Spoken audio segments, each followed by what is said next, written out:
Classification of matter. Matter is anything that has mass and volume.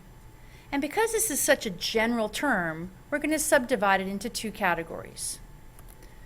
Our first category is referred to as pure substances. And when we talk about pure substances, there are substances that have a particular composition, so we can write a chemical formula to describe a pure substance. Matter can also be classified as mixtures. And mixtures are different from pure substances because they have a variable ratio. They're the blending together of two or more substances in a variety of different ratios. Now, pure substances and mixtures are still very general terms, so we're going to subdivide these categories further. Pure substances can be classified into elements and compounds. Elements are the simplest form of matter. They're made up of only one type of atom. So if we were to talk about the element sodium, it's made up of atoms that are all similar, sodium atoms. If we were to talk about the element copper, it's made up of atoms of copper. Now, compounds are pure substances which are chemical combinations of two or more different atoms. So if we were to look at sodium chloride as an example of a compound, it's made up of sodium atoms and chloride atoms chemically combined together. And the ratio is very specific. For every one sodium, we have one chlorine. So the formula for sodium chloride is NaCl. Or if we were to look at water, the chemical formula for water is H2O. It's the chemical combination of two hydrogen atoms and one oxygen atom. So elements are the simplest form of matter, and if we combine different elements together, we make compounds. And elements and compounds collectively are referred to as pure substances because we can write chemical formulas for them. Mixtures, we're going to subdivide according to how the substances are mixed together.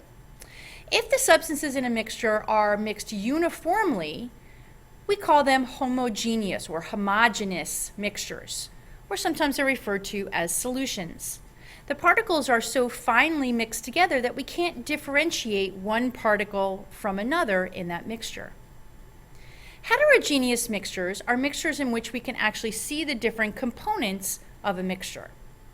So if we were to talk about examples, if we were to dissolve salt in water, that salt would dissolve uniformly in the water. We wouldn't be able to differentiate the salt from the water in that mixture. So that's an example of a homogeneous mixture or a solution. If we were to talk about a chocolate chip cookie or salad, those would be examples of heterogeneous mixtures because you can see the different components in that particular mixture. When we deal with substances, we're going to talk about properties of those substances and changes that those substances undergo. So physical properties are properties that describe the substance itself, talking about its boiling point or its density would be examples of physical properties.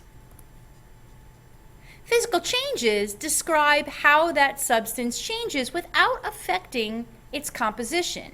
Like melting point is a physical change because when a substance goes from a solid to a liquid, we don't change its chemical composition, we just change its phase. Like if we had solid water or ice and we melted it into liquid water, the chemical formula is the same whether it's a solid or a liquid, H2O. So physical changes are changes in matter that doesn't affect the composition or the chemical makeup of the substance. Chemical properties are characteristics that refer to how that substance reacts with other substances, or the ability to form new substances. Like if we were to say that iron rusts as a chemical property for iron, we're describing how iron reacts with oxygen to produce iron oxide. Chemical changes are the changes that occur that produce new substances. Like saying methane combusting in air would be a chemical change because when that reaction takes place, we produce carbon dioxide and water. talk just a little bit about several separation techniques that we can use to separate mixtures. So one separation technique is called distillation. And distillation deals with the separation of substances based on their volatilities or their abilities to become gases. So if we were to look at this picture, over on the left-hand side, we have a flask over a Bunsen burner, and we heat up the mixture that's in that flask, that distilling flask. And once we reach the boiling point of the first substance in that mixture, that substance starts to change from a liquid to a gas. It passes through the condenser where it's cooled back to a liquid, and then it collects in the receiving flask as what we call the distillate. So let's say that our distilling mixture is a mixture of isopropanol, rubbing alcohol, and water. So if we heat up that mixture, when we get to about 79 degrees Celsius, that isopropanol or rubbing alcohol is going to start to become a gas. But the water won't yet become a gas because the temperature has to be 100 degrees before that happens. So the temperature would stay at 79 degrees as all that isopropanol turns from a liquid to a gas, passes through that condensing structure, that condenser, and into the receiving flask. Once all the isopropanol has boiled out of that distilling mixture, then the temperature would start to rise until it got to 100 degrees, and then the water would start to boil. And if we collected that water in a different receiving flask, we would then separate that mixture of isopropanol and water. Filtration is another method of separation that's used when mixtures contain both solids and liquids. So if we look here, we've got a simple diagram of this filtration process. Above the container, we've got a funnel, and in the funnel we have filter paper. And if we were to pass a mixture of a solid and a liquid through that filter paper, the solid would get trapped in the filter paper, and the liquid would go through the filter paper. We call the liquid that goes through the filter paper the filtrate. A third type of separation technique is called chromatography. And when we deal with chromatography, it consists of two phases, a stationary phase and a mobile phase.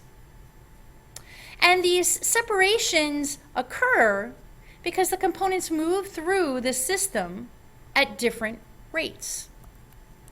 So as an example, if we were to look at simple paper chromatography, what we have on the left-hand side is a piece of filter paper. That would be considered your stationary phase. Down along the bottom, there's an ink spot on that filter paper, and the very tip of the filter paper is sitting in a beaker of water. And what happens is the water gets drawn up through the stationary phase or through the filter paper, and it starts to separate the ink spot into its component colors because the component colors will move up through the mobile phase at different rates.